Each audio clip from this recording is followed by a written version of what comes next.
ravi de te retrouver aujourd'hui pour cette toute nouvelle vidéo où je vais te parler du script que j'utilisais lorsque je faisais de la pige. Oui, je dis bien que j'utilisais parce que je vais t'expliquer dans 2 secondes pourquoi je ne l'utilise plus aujourd'hui. Et donc cette vidéo fait suite à un commentaire que m'a laissé Michael, voilà, où il me demandait s'il y avait des exemples d'un script de pige que j'utilisais. Donc c'est le cas. Donc c'est ce qu'on va voir aujourd'hui. Je vais t'expliquer justement comment est-ce que je l'utilisais, quelle stratégie j'ai adoptée, et après je vais le jouer comme si j'avais un client au téléphone. Donc je reviens à ce que je disais tout à l'heure, je l'utilise plus maintenant. Pourquoi? Parce que je trouve que la pige, ça devient très difficile. Tout le monde fait de la pige, dès que vous commencez, on vous dit appelez, faites de la pige, etc. Il y a beaucoup de monde dans le marché sur lequel je me situe, les délais de vente sont très courts, ce qui fait que entre le moment où le propriétaire met son annonce, le moment où vous l'appelez plusieurs fois pour le convaincre déjà qu'il vous écoute, après d'arriver à avoir un rendez-vous, puis après commencer à batailler pour essayer d'avoir le mandat, il se passe plusieurs jours, voire plusieurs semaines, et si le marché est dynamique, que le bien est correct à un prix cohérent, il se vend très vite. Donc c'est pour ça que j'abandonne ça depuis plusieurs mois maintenant, mais l'objectif de la vidéo était quand même de partager, et donc je vais vous partager ça avec plaisir. D'ailleurs, pour rebondir, donc je disais juste avant, c'est vrai que c'est quelque chose qui m'énerve un peu lorsque vous débutez dans l'immobilier, on vous dit directement prends ton téléphone et fais la pige. C'est hyper dur.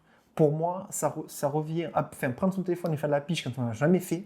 Ça revient un peu à vous aller faire un marathon quand vous êtes incapable d'aller courir le tour du pâté de maison de chez vous. Donc voilà, le but c'est pas de mettre un coup de gueule, mais de dire quand même attention, formez-vous, apprenez, répétez.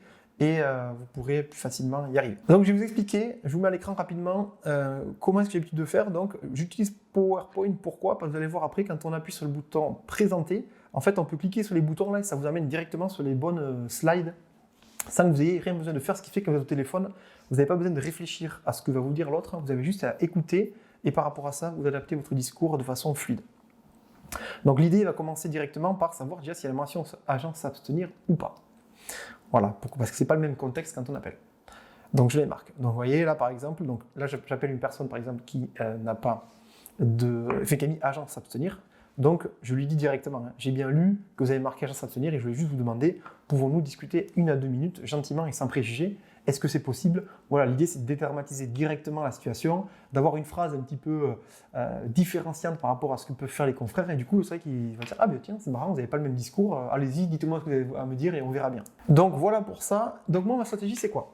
Ma stratégie c'est de faire preuve de cohérence et de différenciation. C'est-à-dire que lorsque j'appelle, c'est d'essayer d'expliquer au propriétaire pour quelle raison je l'appelle et du coup d'être cohérent avec ça tout au long de la discussion.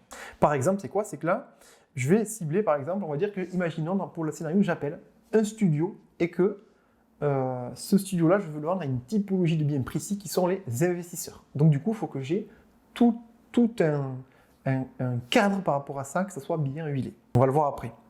Voilà, par exemple ici, donc, quand j'appelle la personne, je vais lui dire, voilà, je vous appelle parce que tous les jours, je visite tous les studios à vendre sur ma commune et qui semble vraiment intéressant pour mes acheteurs personnalisés, donc c'est-à-dire pour mes investisseurs. Et ensuite, directement d'amorcer en s'intéressant au bien, notamment avec 2 points positifs qui confirment qu'on l'appelle pour ça. Je vous appelais parce que j'ai vu que votre studio était résidence Les Bruyères. Vous me confirmez bien que c'est bien ça, c'est bien celle à côté du lycée, du parc étudiant. Oui, ok, superbe. Également, j'ai vu qu'il y avait un balcon, donc c'est bien ça, ok, parfait. Mais donc là, après, c'est d'essayer de récupérer du coup le rendez-vous. Donc voilà, ensuite, pour continuer à créer l'intérêt, c'est d'essayer de trouver un élément qui n'est pas indiqué, alors soit que vous voyez sur les photos, qui n'est pas renseigné, ou même qui n'est ni sur les photos, ni dans le texte. Par exemple, vous ne marquez pas s'il y a des travaux à prévoir ou qui ont été votés.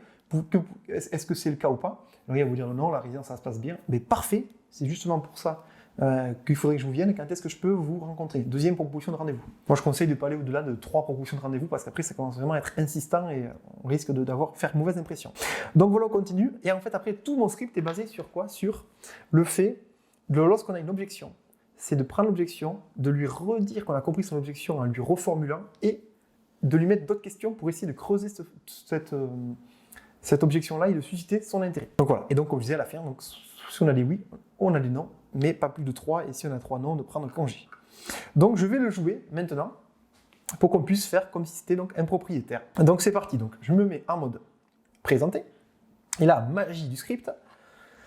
Donc il y a scénario, donc imaginons, voilà, j'appelle un studio et il y a la mention agent s'abstenir. Donc ça commence comme ça.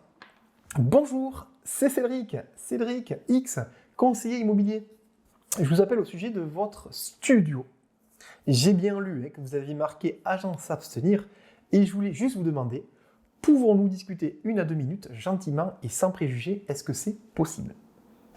Voilà, on écoute la réponse. Là, il est possible qu'ils disent oui, mais écoutez, allez-y, dites-moi ce que vous avez à me dire. D'accord, très bien. Mais je vous appelle simplement parce que tous les jours, je visite tous les studios à vendre sur ma commune et qui semblent vraiment intéressants pour mes investisseurs. Si je vous appelle aujourd'hui en particulier, c'est parce que j'ai remarqué 2 choses. J'ai remarqué que votre appartement était résidence Les Bruyères, celle à côté de la cité étudiante, c'est bien ça, et également qu'il avait un balcon. Vous me confirmez? Donc là, oui, c'est exactement ça. Bon voilà, super. D'ailleurs, monsieur, avant d'organiser une éventuelle visite et de vous déranger pour rien, monsieur, d'ailleurs, j'ai oublié de vous demander, votre nom c'est monsieur? Là, l'idée c'est d'essayer de récupérer son coordonnées, s'il veut bien nous donner. Sinon, bon, c'est pas grave. Bon, avant d'aller plus loin, j'ai besoin de savoir, est-ce qu'il y a des travaux ou pas de prévus dans cette résidence? Est-ce que ça a été marqué dans les différents PV d'AG ou pas? Non? Bon, mais formidable! Alors, quand est-ce que je peux venir le voir? Quand est-ce que vous seriez disponible? Est-ce que vous seriez plutôt disponible samedi ou lundi? Voilà, on écoute sa réponse. Donc, généralement, non, mais je veux pas visiter, je veux pas besoin de vous, j'ai déjà 2 visites de prévues. D'accord. Je vous comprends, vous avez déjà 2 visites de prévues, donc vous n'avez pas forcément envie de me recevoir. C'est bien ça? Ok. Puis je vais vous demander au final, quelle est la chose la plus importante pour vous au niveau de la vente de votre bien? Est-ce que c'est de vendre vite? Est-ce que c'est d'être sûr que votre acheteur aura son financement, surtout dans la période actuelle? Ou c'est d'obtenir le prix le plus élevé? D'accord. Donc, justement, si c'est d'obtenir le prix le plus élevé, c'est pour ça que je souhaite vous rencontrer. Comme je vous l'ai dit, je visite tous les studios à vendre sur ma commune et qui semblent vraiment intéressants pour mes investisseurs. Dites-moi ce qui vous arrange le plus pour que je puisse venir le visiter. Je ne veux pas, deuxième refus, bon, ok. Bon, je vous comprends. Hein. Il semble que vous sachiez exactement de quoi vous parlez. Permettez-moi de vous poser une dernière question et de savoir ce qui compte avant tout à vos yeux. Est-ce que c'est de vendre votre maison seule par vos propres moyens ou est-ce que c'est de récupérer le plus d'argent possible? Donc on écoute. Ok, bon, j'ai bien compris que vous vouliez faire les deux, c'est-à-dire se vendre le plus cher possible et par vos propres moyens.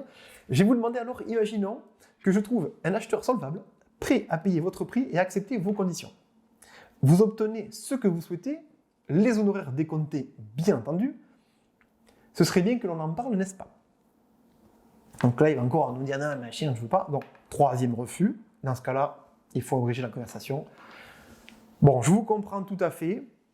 Je vous souhaite en tout cas une excellente journée et je vous remercie pour le temps que vous m'avez accordé. Je reste à votre disposition si vous avez besoin de quoi que ce soit. Et pour vous remercier pour cet échange, je vais vous envoyer par SMS des conseils personnalisés qui vous permettront de vendre au mieux votre studio. Donc voilà pour ce script. Donc j'ai fait que des refus. Il y a aussi la version si le propriétaire accepte, mais là c'est assez facile. Il suffit de prendre les coordonnées, l'adresse. Si je dois te donner un conseil, si vraiment tu débutes et que tu veux le faire, déjà c'est de le répéter plusieurs fois pour te l'approprier et faire en sorte que ça sorte comme si c'était quelque chose que tu parlais sans forcément lire de script. Déjà, parce qu'il n'y a rien de plus insupportable que d'entendre quelqu'un qui lit un script. De deux, c'est de ne pas te donner l'objectif d'avoir un rendez-vous après chaque pige. Commence marche par marche. C'est-à-dire que moi, j'ai toujours le premier objectif que j'ai, c'est toujours de faire durer la conversation un peu plus longtemps pour que je puisse toujours lui poser une question de plus avant qu'il refuse ou qu'il me raccroche au nez. Donc ça, c'est important. La première chose, c'est travailler les premiers mots. La première présentation que l'on va dire, ne pas être trop rapide, d'être plutôt clair et compréhensible, parce que le client, on ne sait pas s'il est au téléphone, s'il est en train de passer la tondeuse ou s'il est dispo. Donc voilà, on le dérange, il faut l'appeler, il faut qu'on soit clair et concis. Et voilà, et ensuite, progresse. N'hésite pas éventuellement à enregistrer tes conversations. Il y a des applications qui permettent de le faire pour pouvoir débriefer. Et même si tu veux aller plus loin, tu peux te filmer pendant que tu fais ta pige. Ça te permet en plus de voir si tu as des mimiques, si derrière tu es derrière, les gestes que tu fais, si tu souris, tout ça, ça s'entend au téléphone. Donc voilà, c'est des petits conseils. Donc écoute, je serais ravi de savoir ce que tu as pensé de cette vidéo. Petit cadeau, si tu es resté jusqu'au bout, je vais mettre en lien de cette vidéo un lien pour que tu puisses récupérer le PowerPoint si tu veux éventuellement t'entraîner. Voilà, comme je t'ai dit, moi, cette chaîne, elle est faite pour que chaque agent immobilier puisse partager ses compétences et qu'ensemble, on arrive à grandir et surtout à mieux servir et mieux comprendre nos clients parce que c'est ça l'essentiel après tout, c'est de mieux les servir et d'arrêter de nous critiquer les uns les autres. Donc voilà, écoute, je te remercie pour ton attention. N'hésite pas, comme Michael, à me mettre un commentaire sous cette vidéo ou une question pour que ça pourra faire l'objet d'autres sujets. Donc voilà, j'ai suffisamment parlé et je te dis à une prochaine vidéo.